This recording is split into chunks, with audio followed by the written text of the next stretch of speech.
if you really go back and look at all of them. I like Willie D's. That was good. And that was about 2 hours too. That was long, but that was good. Went in. I like Mike D's too. I like the more street, the more when they give you that Houston history. Yeah. I like them more. I like Mike D's. And who else was pretty good? When we had the lawyers on there. Yeah. Talking that the street stuff, the laws and all that. I like them on there. Yeah, that was a good one. Y'all had I think it was what's his name, Carl, yeah. and him and Paul Wall, that first one. Right. Then y'all did one. It was you, Killer, D-Lo. That one was a good one because they went through the industry stuff. So that was a good one. We had one with the DJs too.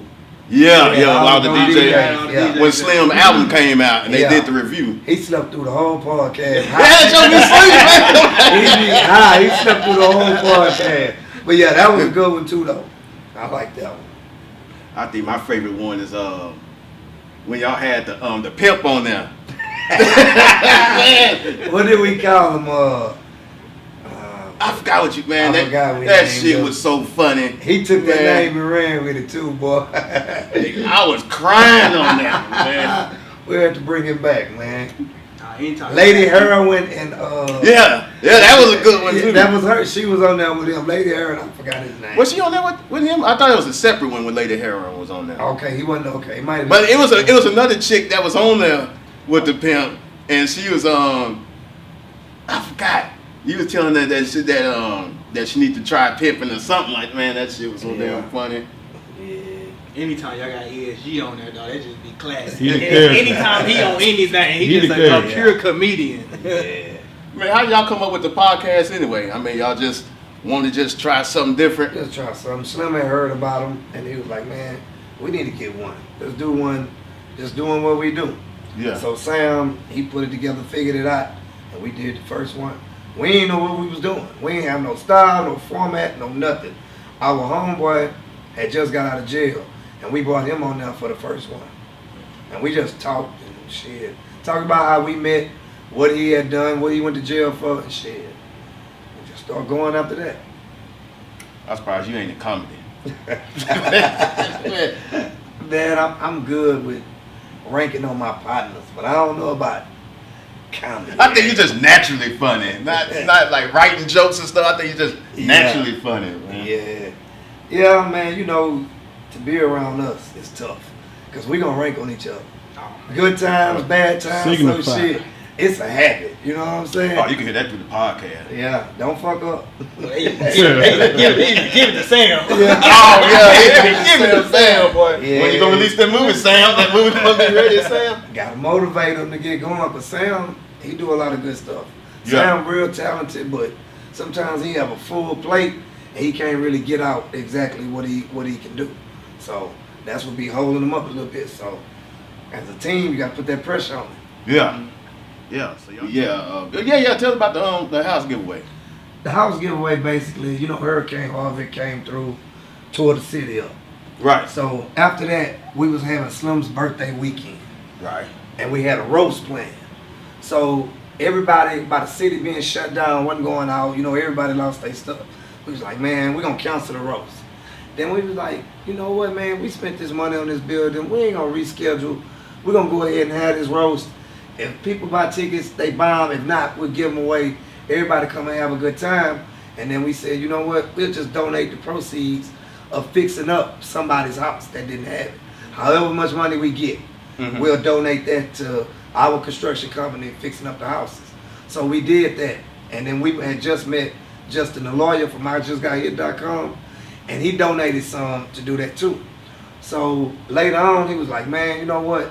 I want to give away a whole house. He said, nobody ever done that before. I want to get the house and let y'all construction company fix it up. Y'all put y'all touch on that. So we was like, shit, cool, let's do it. And we're going to get 97.9 involved. Okay. So that's how that went about it. Damn, man. I mean, you don't hear organizations, rappers, whatever, give away houses. Man, I know a lot of people that can't even afford a house. Right. So you're giving it away, you know what I'm saying? People who live all their life and never owned a house. Right. So we giving one away, and a nice one at that. Yeah. What was the stipulations like to apply to just to get the house? Well, since this being our first one, we just working out the kinks. But with this one is you have to have owned the house before in Hurricane Harvey, and then you have to call in and leave a voice message, 90 seconds on how you lost your home and what's going on with you now, or text in your story. Oh, okay. Yeah. So it ain't like you can't just be living with your mom. Like, hey man, I want to get up on that. Oh yeah, man. I just need me a house. Let me just. Now you have to have lost your home. Yeah. Right. In the tragic of Hurricane Harvey, and then we'll go like tonight is the last night at 12. Mm-hmm. Then we'll narrow it down from now to 10 people. And out of those 10 people, on the day of, we'll have something out there for them. I don't quite know the details yet, but we'll narrow it down that day. And one person will win, and then everybody that don't win, they'll still get about $3,000 or $4,000. Okay. Yeah, that's what's up. So, how did Harvey affect you? Did any of your family get affected? Close friends? Luckily, nobody in my family got affected. None of my close friends got affected. Nobody got hit with the water. So, luckily, I was cool, but I watched it all from TV, and it was bad. I know some people who lost some things, but nobody super close to me that I deal with on a daily basis lost anything. Man, that's good. That's good. So, what else does the BossLife Foundation got going on? Man, basically, it's just any way we can help. Every yearly, we do a turkey giveaway on Thanksgiving. Yeah. Well, we'll feed the people. One of our partners owns Burns Barbecue. It's a favorite restaurant. That's a good barbecue. We don't eat there before. Yeah. So he always cook the food, and we'll donate that. We'll give them that. Or in Christmas, we'll kind of do some things on the low. Sometimes we'll put it in the media, and then sometimes we'll just give some stuff away on the low. What nobody knows. But it's just helping throughout the year. Sometimes we mentor young boys and girls. Yeah. Take them places. Like the last one we did, my boy still was from the 20 years. So. Oh yeah, we seen the clips. But yeah, like the last one we did, we took 10 boys, 10 girls, ages, I want to say 10 to 16. We took them to church, top of the morning. We took them to brunch afterwards. Then we took them to a recovery center. We let them speak to some recovering addicts. We let them speak to a lawyer. We let them speak to a lady who lost her son to gun violence. And talk to them and give them that real about life. Mm-hmm. So we did that. Then we took them to Slim's house, cooked for them, and let them have a pool party. Oh, damn. Yeah. So we just do anything we can do to help. There's no set thing that we do. Like, we don't have big fundraisers. If people donate, they donate. If not, we come out of our pocket. So, and make it happen. Right. 20-year reunion that just happened this past week. Not reunion, but 20 years in the game for Slim Thug. Yeah. So I mean, how was that? I know he had the big concert. Y'all did other things around that. Yeah. So, I mean, what was that like for him? Being close to him. It was dope, man, because 20 years, it's a long time, but it kind of just actually flew. You know what I'm saying? Flew by. So, because we always constantly doing something. He constantly doing music, so it ain't like, you know what I'm saying? It was just a downtime in between, so everything been going. But it was great, you know what I'm saying? Just from putting it together to seeing how it all came out.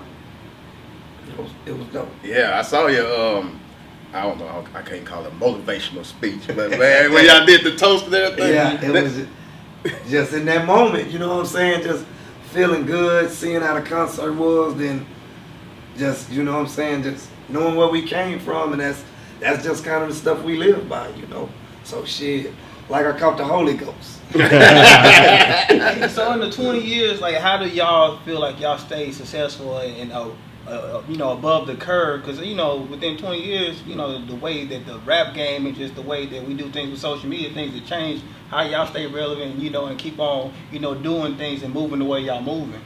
Staying real, just doing us, not switching up, just because what everybody else doing. If everybody else doing something, it's still our same people, our same fans that's staying the same. So we got to do it for them, and switching up ain't an option, just staying true to ourselves. Now, one thing we normally do talk about, which was our genesis of our podcast, is sports. So We have with the Rockets, man. I don't just too much watch sports. I keep up with it. But Yeah. You mean what happened in the playoffs last year or now? Shoot, you can do both.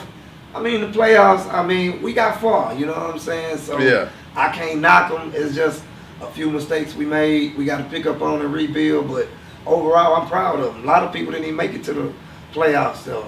And Yeah, well, like we our did. team. Right.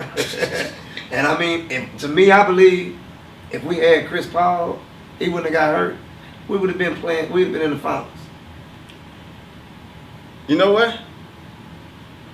I don't know, man. Golden State so tough, man. It's hard. They tough, but we took them to 7. It was up Y'all 3-2. did? It was up 3-2. Yeah, we took them to 7 games, man. If one change in momentum, we would have downed them boys. I believe that. Not just because we the Rockets, I'm a Houston fan, but I believe we would have downed them boys. They struggled with us. They did. They struggled. They shouldn't have been. With that gladiator team, they shouldn't be struggling. They shouldn't be running through people. Y'all had y'all foot on their throat, man, after you lost Chris. Right. So how you feel that y'all lost Ariza, but you got Melo? Man, I think that's cool. Melo a good player, you know what I'm saying? I think he'll be good. He you know, he looking for another ring, so I think it'll be all right. You think he gonna play that role? Or you think he gonna? Cause you know when you come in the Rockets, man, you gonna have to. You got 2 all superstars there. You gonna have to play a role. Melo don't want to come off the bench. Melo OG, shot. I think so. And I might have made a mistake. I don't know if he got a ring already, or maybe that was in college or something. Who that, Carmelo? Yeah, he college. He wasn't college. He went for Syracuse. Right. Okay. So I don't want them sports people. He don't know what he talking about.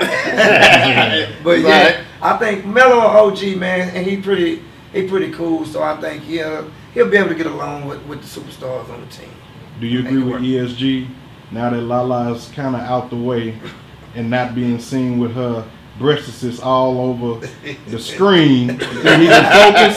Man, ESG is crazy, man. Man, I think, Melo good at what he do. I don't think Lala distracted him, you know what I'm saying? Because that's TV, that's acting, you know what I'm saying? What's breast anyway? That ain't nothing. Yeah. That ain't nothing, you know what I'm saying? Some show more for less. Shit. You ain't lying. So, now I think he'll be all right, though, Okay. Now I know we got a lot of being in Houston. Houston has a major influence, I feel, in rap music. Which you got, I know Travis Scott just dropped a new album. What do you feel like the Houston sound is right now? Man, I think Houston is getting another wave. We got a lot of good young talent that's really popping right now. Travis Scott, I salute him. He up there, he doing it. You know what I'm saying? He bringing a lot of attention to Houston. A lot of people that wouldn't be looking at us already. He bringing attention to Houston. We got Fast Lane. He popping. He been consistent. We got coming out. We got Young Al. We got Propane. We got Chucky Trill. We got Ken the Man. We got Maxo Cream, Sauce Twins, Don Tolliver. We really got a mean lineup right now that's really taking their steps and getting where they need to be right now. So I feel good about it. I salute them. All right. Now, I'm going to even take it back further. Now, where did you exactly meet Slim at, and how did y'all's friendship come, together? I met Slim in about late 97, 98, something like, I think it was 98. Oh, kind of the year he started Switch House. I met him through J-Dog and Lil Mario. J-Dog and Mario from Garden City. Right. So we all from right around the same neighborhood. So we just met them through them. We was going out and partying, and we all was on the same stuff, so we began kicking it. And just lasted from there. Out of all his albums, man, what's your personal favorite? Out of the albums, I really like American King. Yeah. I like American King, you know what I'm saying? I think that was a good one. But that might be my favorite, American King. Even with the what about the mixtape? I know he did so many mixtapes. He did so many mixtapes. I can't even. It'll be hard to name because back then we was doing the Boss Hog mixtapes. Oh yeah, Boss Hog. And every time he dropped the freestyle on there, it jammed. But let me see, man. I Represent This was a good mixtape, but yeah, I really don't have a favorite. I don't know. I can't name. I think mine is The Boss. I didn't want to say that. I said it for you. The Boss, man. The boss, the boss. And, you know. and he did that, man. I want to say in 1 or 2 days, he did the boss. He got in. He had this. He had just bought the 6-bedroom house, and that was the turn-up crib. We used to kick. We didn't sleep in that crib. I'm talking about. It was his bedroom and his mama bed that lived out. Them the only 2 bedrooms out of the 6 that anybody slept in. The rest of them was studio, turn up, kick it, game. It was a turn up crib, man. But he wrote that in like 1 or 2 days. And Rayface mixed it, did everything, skits and all that. Yeah, he had a lot on his mind on that one. Exactly. Yeah. He had a lot. Then I think after that one is I want to say for me Thug Thursday 2. Yeah, see, I lost track. He always dropping something. Yeah. He'll mess around and call it today. I'm dropping tomorrow. So you never know with Slim. That having things. I'm all right. Having things. I say that's one of my favorites. Yeah. Having things 2 was good. Yeah. Yeah. But that first one was a monster. First one was dope. Yeah.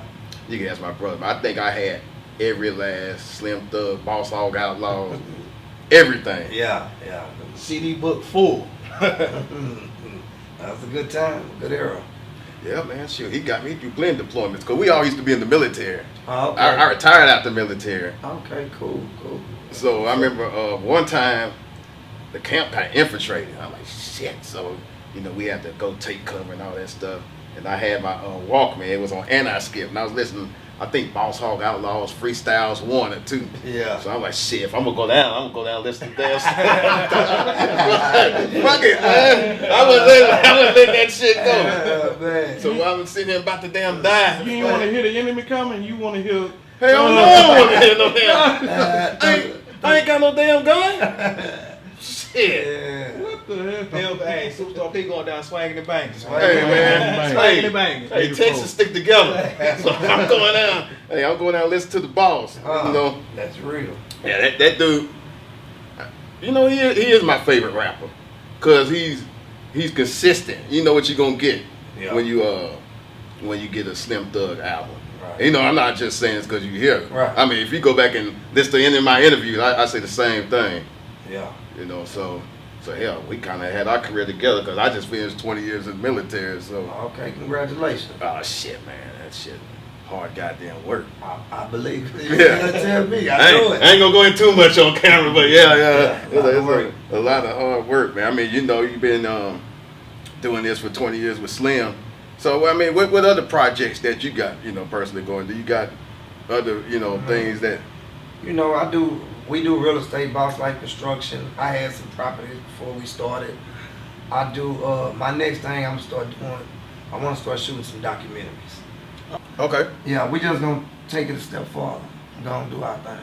So do you get approached a lot by everywhere you go, like, hey man, listen to this, your DMs, like listen to that, send your video clips and? All the time, but I listen to it and I don't just take it just because, you know what I'm saying?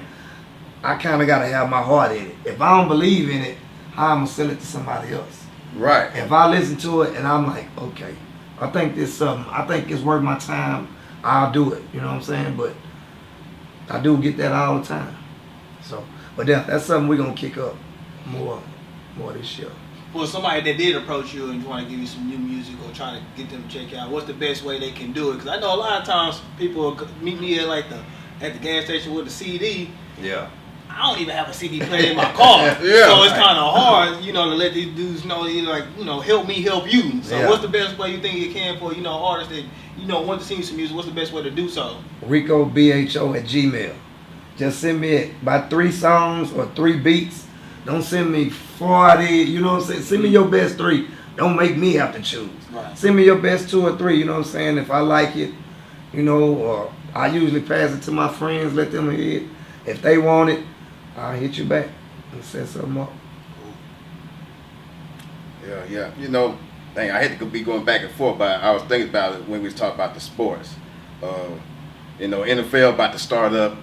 The protests are probably about to start up. So what's your feeling on the protest, the kneeling, the whole? Man, I'm actually, like I say, I ain't no super big sports fan, but I watch it. I ain't gonna watch football this year, man. I ain't. And you know, Congratulations. yeah, you know what I'm saying. Yeah. Even though some might say, yeah, that ain't gonna do nothing, other people gonna watch. True, but I just feel like they doing them wrong. Right. You know what I'm saying? And in ESG, we talked about this last night. He had a whole different perspective, in which I understand him. He said, "You're not gonna go. I'm not gonna come on y'all podcast and tell y'all how to run it. Y'all gonna let me know how it go. You know what I'm saying? And I'm gonna do me." He was like, "You can't go to them people. You work for them. You can't tell them what you are not and what you gonna do." So I understand that, but I still believe in, if you believe in something, fight for it. That's Right. That's what unions are for, right? Exactly. That's what unions That's what are for. unions are for. But you know, like football is different than basketball. It's pretty much the slave owners. You know what I'm saying? They got the slave owner mentality. So Goddamn right. you gonna do what we say do or move around. I say shit. It's jobs for people, so I can't say move around. If you choose to say, hey, man, I'm gonna play. I gotta feed my family. I come from nothing. I don't knock that. That's cool. I understand that, but I mean, I ain't gonna watch it. I think it's harder for these football players to do it more than these basketball players. For one, these basketball players getting $100 million guaranteed. They got money, guaranteed whatever. contracts. Right. This NFL shelf life, you got maybe 3-4 years max on some of these guys. So some of these dudes like, hey, bro, you making this big money. I got about 2 years to make me a couple meals so I can get out. I can't miss these game checks. They gotta play. They gotta play. I understand that, but at some point we gotta start making that transition to what we need. You know what I'm saying? To not play for them.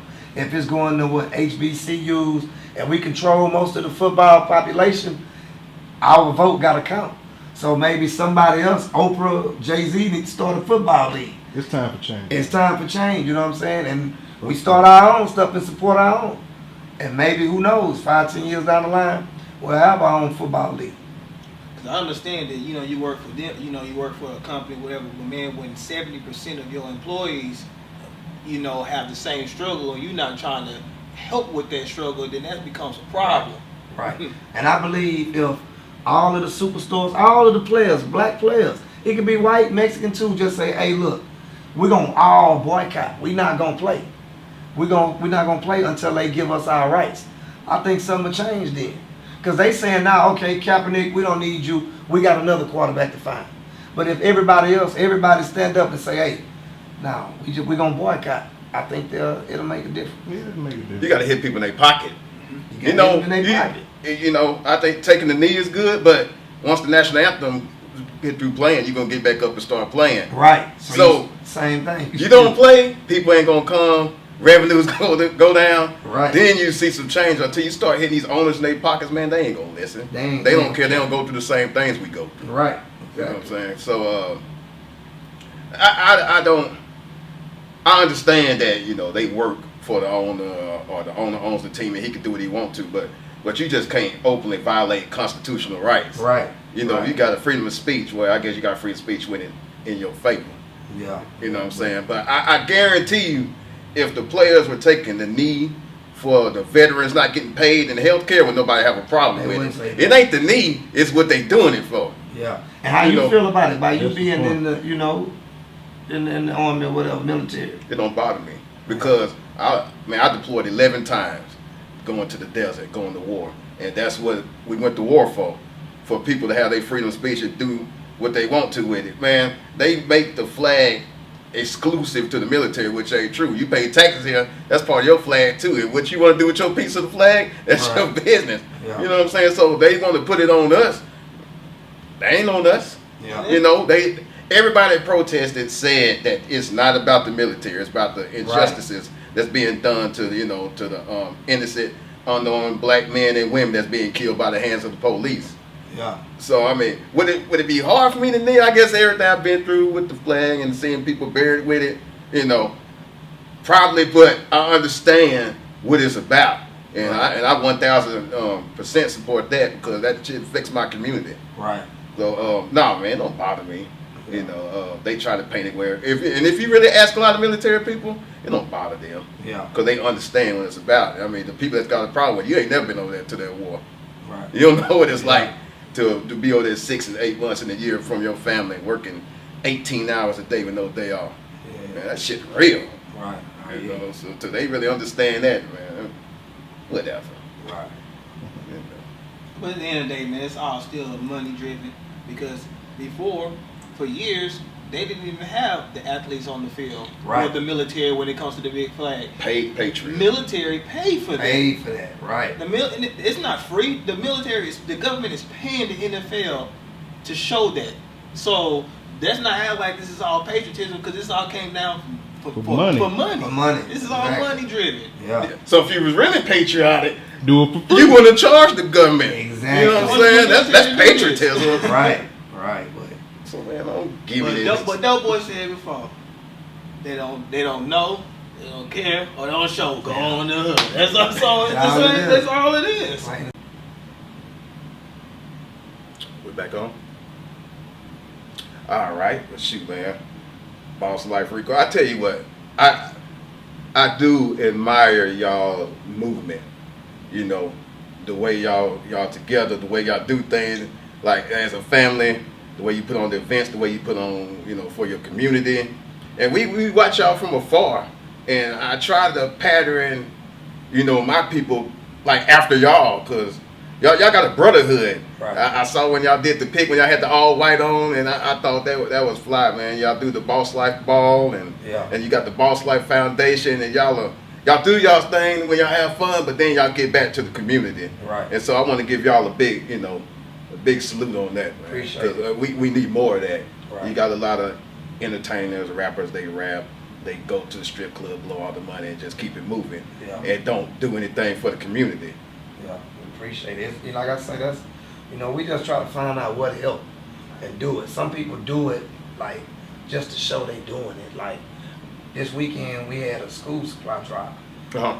A lot of kids showed up, but they don't really want them school supplies. You know what I'm saying? Right. You know, they need it, but we try to give what helped. You know what I'm saying? So we gave haircuts away too and backpacks. So we just trying to figure out what else can we give them with the school supplies. You know what I'm saying? Because everybody say school supply drive just to go buy paper and pens, but what is it that they really need? Is it a voucher for hot breakfast, you know what I'm saying, through the year, or is it tutoring that they need, you know what I'm saying, that they really need to get back in school? So everything we do, we just try to make it effective. That's what's up. So man, you know, give the people your social media handles and where they can find you, you know, that BossLife clothing. BossLife Rico is my Instagram. BossLifeWorld.com for the clothing. We do have a Texas music blogs site, the Connect Music, the Connect Podcast, BossLife Construction, BossLife Foundation, BossLife Ball coming up January. We putting this show on the road, this 20-year anniversary. We looking to go to Dallas, San Antonio, add a few more spots in there, Louisiana. That's about it. We just working. It's house giveaway coming up. Fresh about a dream, feeling like a prince or king. That's it. Takeover TV. Appreciate y'all. Ready. Went from the hood to living in the West Wing. Live like a king.